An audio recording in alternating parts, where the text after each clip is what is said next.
Hello, and welcome to Standing Strong for Marriages. Thanks for stopping by.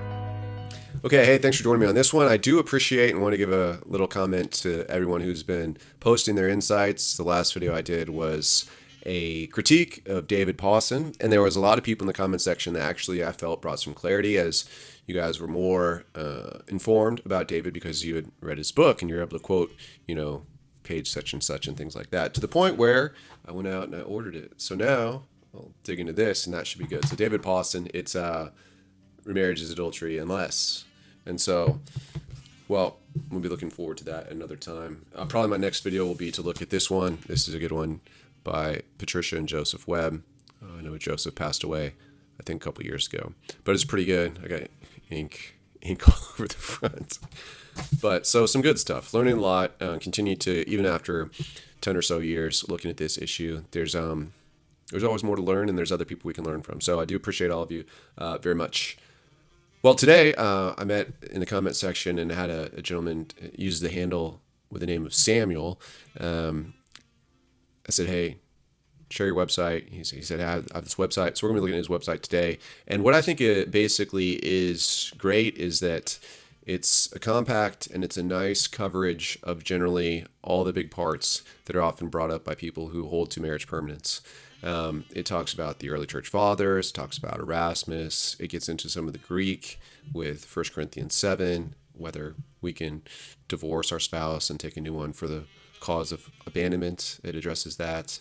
It just looks at a lot of the key aspects. And I think what's nice is you could probably print it out and it'd probably be 4 pages or less. I went a couple weeks back and, gave this book to a pastor who was preaching.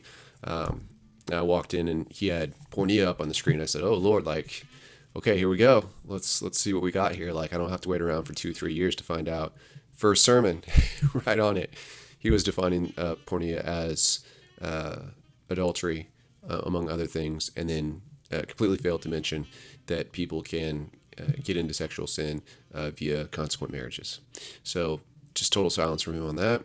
So pretty much, I'm not sure what I'm going to do there. But anyway, these books and these comments from you all are very helpful. I do get excited because I think that this is sort of the roots of a revival.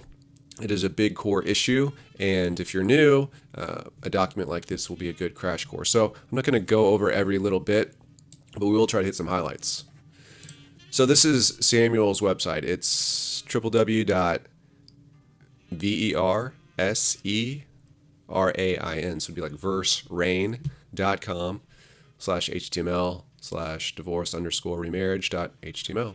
So I'll leave that in links and we can jump into it now. Okay, so he just basically says it's common today, even among committed Christians, to believe that marriage can be ended by adultery or abandonment. So that's a big point. Is marriage for life, or can it be ended for one of these causes here?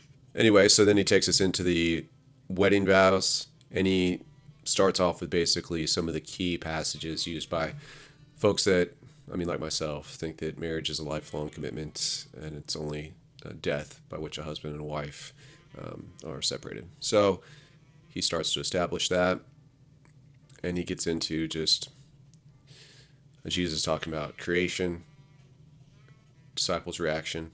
It was like pretty significant thing that Jesus was talking about. Like I said, in a shorter document like this, you're not going to be able to get deep in the weeds on how prominent divorce was in Jesus' time, the different leading camps of rabbis, Hillel and Shammai. So these are 2 leading rabbis that kind of had these different views.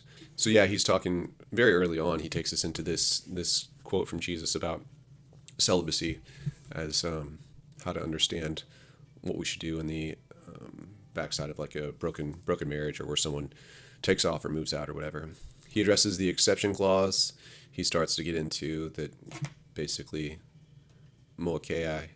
I never know really how to say that in proper Greek pronunciation, but that was the term for adultery. Matthew uses a different word. So from there, he kind of takes us into what is normally called the betrothal view. And like these authors, this Webb book, I'm sure David Pawson is going to talk about it too, because that's his view as well, that we have this odd finding in Matthew's gospel that's different than Mark and different in Luke. Mark and Luke are more like absolutists, just like no ifs, ands, or buts, no exceptions.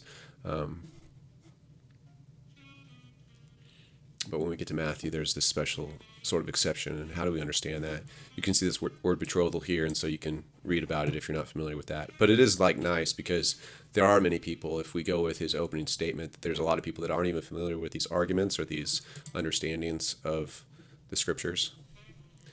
He then jumps over into some of the early church fathers, so Jerome, and he gives us the sources where he got these. Good hermeneutics.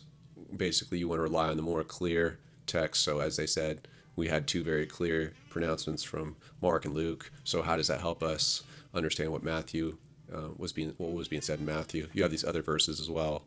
1 Corinthians 7:39, 1 Corinthians 7:10, 11, Romans 7, Mark 10, Luke 16. Easiest way I find to memorize the chapters for that is Mark comes early, so it gets the lower number, the 10, and Luke comes later, so it gets the higher, chapter 16. So chapter 10 and chapter 16, which one goes with which? Low with the low and the higher one with the high. Okay, so he'll take us into some of this stuff in 1 Corinthians 7, 10, 11, which is like really clear, like, hey, just don't divorce each other. It's basically how I always sum it up. But if someone takes off, remarriage is not an option. Now, he goes over to 1 Corinthians 7:15, which is really the crux controversy in this chapter among people. When you'll hear people say, well, it says here that God says we're not like bound, we're not forced to stay with these people. If they leave us, then we're free to remarry. He says not enslaved does not mean quote unquote free to remarry. So he takes you through two different critical Greek terms, and he helps you understand that they are different terms and that they are used in different times. They mean different things. They're used in different sentence structures. They're not the same thing. Anyways, but if we were to, then he kind of backs it up. He says, look, if we were to basically say that Paul gave us this abandonment exception, then Paul has come up with a whole new thing that Christ did not give us. Is that problematic? How would that be problematic? Is that something that we think Paul would do? So then he kind of gives us the end part. Again, it's just death that dissolves a marriage, not any kind of sin. I had someone I was talking to, friends of mine. I actually sent him the same book, this Webb book, this week, because one of them brought up. They said, "Well, what about Moses? Didn't Moses say that it was basically, we could have divorce for certain sexual sins?" And God bless this person because A, they're a real friend of mine, and B, I just know that this stuff is not taught. It took me a lot of years to kind of, I think, feel confident enough to come out and say, okay, this is how it all makes sense to me. Much like Samuel has put together this website to try to say this is all the evidence and this is the different translation work and this is some of the logical ways that this would all fit together. And it took me a long time to come up with that, especially to, in a public manner, put it out, where anyone could, see what I have to say on YouTube. So, but YouTube has been a big help to me because it's sort of like been a great way to explore ideas and interact with people in the comment section. Truly, that has been helpful, even with people that are on different sides of understanding on this. It has been really great, and that's part of the reason I leave the comment section open, is just to let you guys read through and be able to evaluate the quality of different arguments. And while I don't really love the long arguments that seem to be repeated, as you read through those, you can start to see basically the common themes. What are the grounds in which people enter eternal life or don't? What are the grounds of marriage in its core? Is it a lifelong thing or is it not? Are there unforgivable sins more than just blaspheming the Holy Spirit? Can you have adultery or witchcraft, drunkenness, lying, sorcery, fornication, idolatry? Are there many multiple number of things that essentially a person could continue to go to church or have some Christian identity that they hold out to the world, and yet if in their private life they are involved in all these various areas of wickedness, that you could start to see that. To me, that's very helpful to see that. Wow, like if we're not being told that, we're not being warned about that. If that's not talked about where we attend church or the circles that we run in, that can be a problem. So I mean, it's just an aside. It's just a story of someone I know who they were very, their parents are in one of these situations, remarriage situations, like so many people's are. If it's not your parents, it's your brother or sister or someone you care about, right? And so it's like, well, what should we say, and how do we make sense of all this? So he covers Moses. He even takes us to Jeremiah 3, which is helpful. Takes us to Malachi, talking about a covenant wife. He takes us to, well, what about Jeremiah 3? I mean, it seems like, didn't God give like a divorce pronouncement or some certificate of divorce to Israel? What does that mean? Maybe that means it's okay even if Moses, was sort of taken care of by Christ when he was asked about it. Maybe we have something else here, like another divorce option found in Jeremiah 3. If God did it, maybe we can do it. Something like some argument like that. Obviously, they're going to highlight, as you'd expect from anybody that is basically saying that marriage is a permanent situation. I mean, I honestly find this sort of a weird, if there's a more troubling passage than Moses. For a while, Moses was kind of troubling for me. And then this, I think, has some troubling aspects to it. Like, for me anyways, I was always resolved in my mind that, like, no matter what my wife did, I was not going to divorce her and hand her some certificate. That was just how I always saw it, So when I came across this kind of talk of God doing something like this to his people, but yet still following it up with this, like you can see here, God never ceased being Israel's husband based on some of the things he says here. Jeremiah 3:12, Jeremiah 3:14. So he hits Hosea. The only thing he doesn't really hit is Ezra. Ezra is a big one. I read that this week or in the last 10 days about how there was a big important process that took place in that book of people had basically taken sinful marriages. And some of those people had even brought children into the world during those relationships. I don't know if you should call them marriages necessarily. But anyways, you get what I'm saying. And that those people were commanded to basically divorce. And I was sharing that with somebody, and they said, "Oh, that's really important. You should tell people that early on." Yeah, because this is a guy that he was married to his first wife when he was younger, and now he's not sure what he wants to do. He's thinking of doing some dating and stuff like that. And I've been telling him, look, you should really think about this, some of these verses. And I've been encouraging him, like, look, your wife is willing to speak with you. Why not ask her out? Why not date her? So anyways, I don't know why I shared that, but anyways, he's talking, about reconciliation. Then we go back to the early church fathers, and he brought in some stuff that's nice. Definitely you'll find the same kind of stuff in this Webb book about the early church fathers. I first came across it by Stephen Wilcox. But the one good thing about this is you can kind of double check the language. So one of the things, I wrote a bunch of notes in this Webb book because I was like, so was it like Hermas or Justin Martyr or some of these, I think Clement of Alexandria, there was a lot of usage of like adultery terminology, like in the exception phrase. If you know what I'm talking about, fine. If this sounds confusing, don't worry about it. We'll just I'll get past it here in a second. But my point was, I was like, what was that? David Webb is a betrothal camp person, and so he doesn't think that, if you read his book, he doesn't think that adultery is grounds for divorce. And so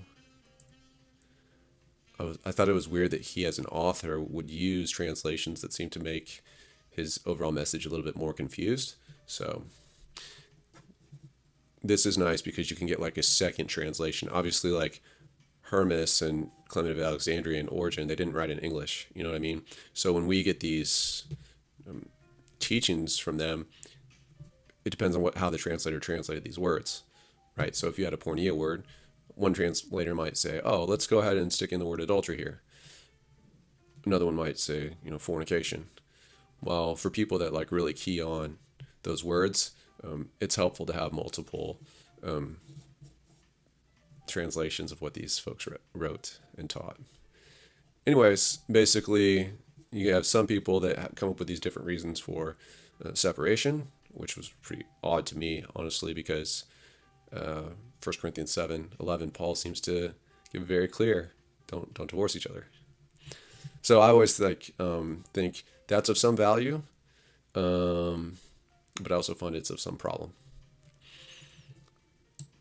What Samuel points out in his website, and that a lot of these other people point out, is that whatever mixed messages we get on the question of whether a Christian can enact a divorce on their spouse, that they pretty much all speak in unison that remarriage was not allowed. I haven't looked at under like every single rock, as they say, when it comes to the church fathers, but given what I've read from a couple different sources, this one that we're looking at here on this website, the Joseph Webb book, or the Stephen Wilcox research, looks like nobody was teaching that we could give a green light to remarriages.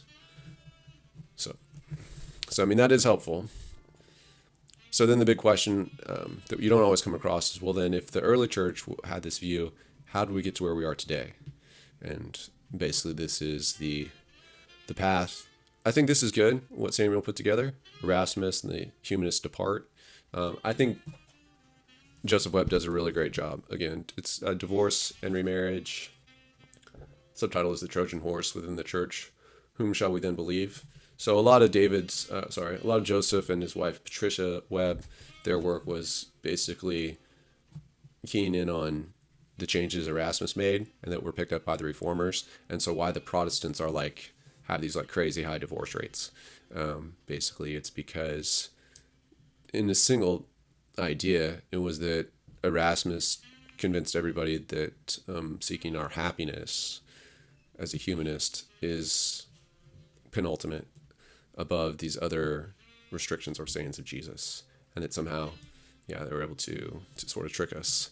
Well, Samuel in this website actually brings that into light in kind of a unique way that I haven't seen. But Prince of the Humanists prioritized reason over the plain meaning of Scripture. I think you can understand where that would go. You got Luther's early adoption, which Webb and the Webbs talk about, but then later regret. So this is some new information that I didn't know, that, basically Martin Luther went and changed his mind later on. So that's kind of a nice add-on. And then what Samuel does, which I don't often see, is that he takes us over to Revelation 2, and he talks about a couple different prophecies to the 7 churches, right, in Revelation 2. And I think it's 2 and 3. I think it carries over into chapter 3. That there's these warnings, that there's these basically individuals, Balaam and Jezebel, were these people that historically really led the people of God into sexual sin, and that we have the exact same issue. I've argued in the past, I did a 5-video series on the Jezebel spirit, standing up to the Jezebel spirit, and who that woman was and why she was powerful and how she was good. She wasn't like a porn star. She wasn't on the front lines of doing these things, but she was very much very good at manipulating power. Coercion, murder, threats of violence, using the courts, generating false witnesses in order to take land, a lot of weird stuff, right? A lot of weird stuff. So, and at the end of that, I basically say that this is not a person primarily. This is a spirit. This is a demon that persists unto our day, and that we still have to be aware of and fight against. Anyway, so he draws the similarities between Desiderius Erasmus, 14. I always forget. Okay, so Desiderius Erasmus worked as a translator, and he published a Greek New Testament translation and then also a Latin one, both in 1516. Martin Luther posted 95 Theses 1 year later, the very next year in 1517. So anyways, the law of Christ, the mystery of marriage, the fulfillment in glory. Basically, how does the law still apply to us? We're still under the law of Christ. That's important. So the things that Christ told us to do, we still need to do those. We still need to, it's not like many churches will teach, well, we just got forgiven because of the cross, and we are not required to follow anything or have any obedience. That is a heresy. And so obviously that's important. There are commandments, there are moral teachings. These include marriage permanence or teachings about marriage. there is symbology between the love of a husband and a wife for one another, their ability to forgive each other, and respect the covenant that they made with God and with one another in the presence of all the community, right? And our participation with that as people that are supporting them, right? There is a big symbol to the world, a big light in the darkness as far as how that is a representation of God's love for his church and maybe his rebellious church or rebellious individuals in the church, or perhaps even rebellious individuals that are going to or be drawn into the church at some future point, and God is ministering to them today. So this is all an important symbol of Christ in the church, a lot of verses, a ton of scripture on this stuff, and so that's why it's nice. It's hard to argue if the guy just gives you a ton of scripture. So let's just read his conclusion. Jesus did not permit remarriage while a spouse lives. His disciples understood this, which is why they exclaimed that it might be better not to marry. His response, and then choose celibacy. So that's at the end of Matthew chapter 19, where you can find that. Really great inside look into the moment where the disciples were able to privately meet with their Lord and just get some insight, get some clarity, ask some questions, like a very intimate inner circle type of discussion that we were included in, thankfully. So that's very nice. And then it ends, marriage is a covenant. It's not a contract. So it can't be broken based on violating the rules. It persists, is what people generally mean when they say that type of stuff. It reflects the very nature of God's love, which is unconditional, unbreakable, and faithful unto death. To walk the narrow road means embracing the cross of covenantal obedience, even when it costs us everything. So Matthew 19:6 says, "What therefore God has joined together, let not man separate." Okay, so these are I would say, some of the best, and in a very concise delivery, some of the best stuff that you'll basically hear. There are other little things that you will hear from people that put forward marriage as a lifelong covenant, and that it's not broken by sexual sin, and that it's not broken by other sins, abandonment, et cetera, et cetera, et cetera. Yeah, so as far as further reading, he gives us some things. I think Jennings is somebody, David Pawson doesn't give the first name of this theologian Jennings, but he refers to someone by the last name of Jennings, who's an American, he said, who convinced him that fornication, or that porneia term, is defined as sex outside of marriage, which I think that's really, really, if you want to get down to the nuts and bolts of how it all works, it's kind of important.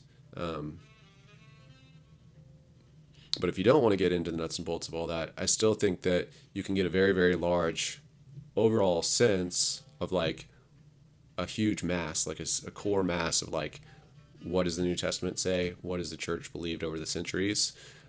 Without getting into a lot of the weeds and extra research of like, what is the exact most technical, best Greek understanding of this one specific word or this one specific phrase? We've gotten into that. People get into that. There are some arguments around that. I don't think that's the best place to start, honestly. I think getting a good, solid overview of like the major pieces will help you if you're a new person, basically get up to speed. And yeah, you'll still have some questions because you'll run into these questions in the comment section or different books or videos that you'll run into.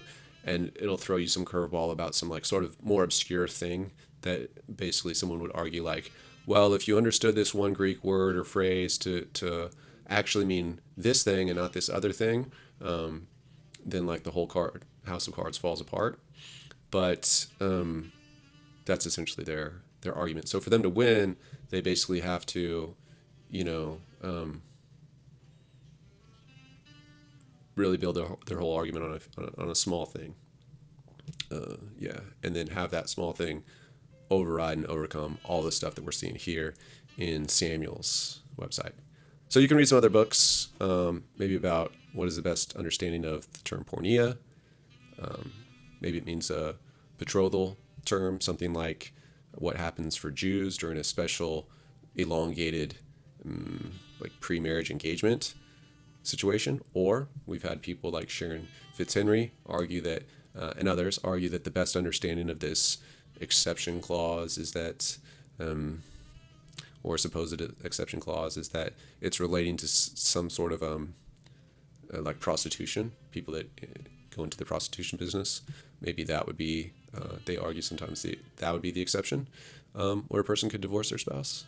Or then you have people like Leslie McFall who really say, no, that's not what it's saying at all. Basically saying that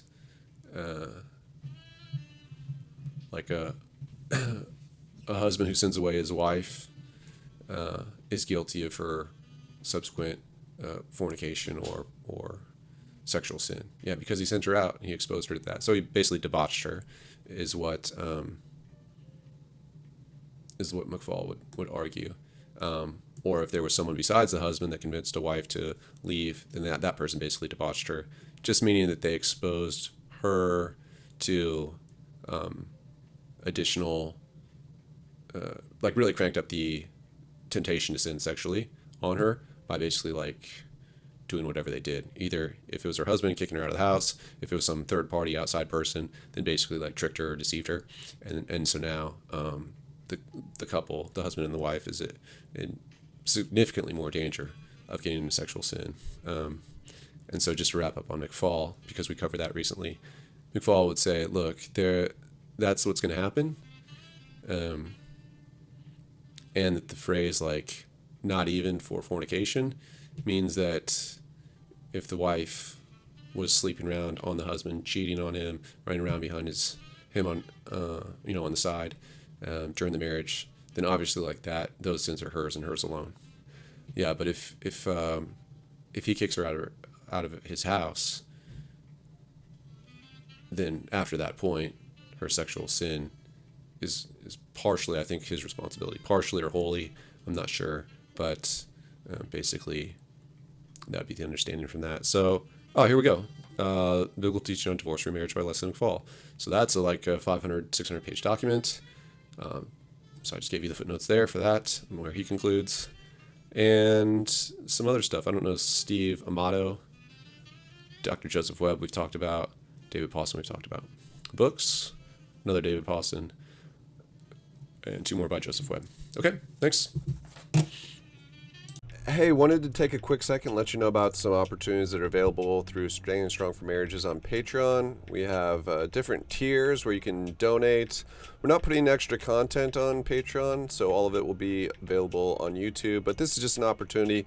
God says, hey, I want you to be a cheerful giver. And so a lot of that has to do with the causes and the little parts of the kingdom that we're involved with. And so I want to let you know that if you want to get behind marriages and helping kids, helping families, spouses, in the good name of Christ in the culture, through the work we're doing, you can be involved. You're welcome to. So $500 to $500 a month, because I actually really never have any idea how much money people are making.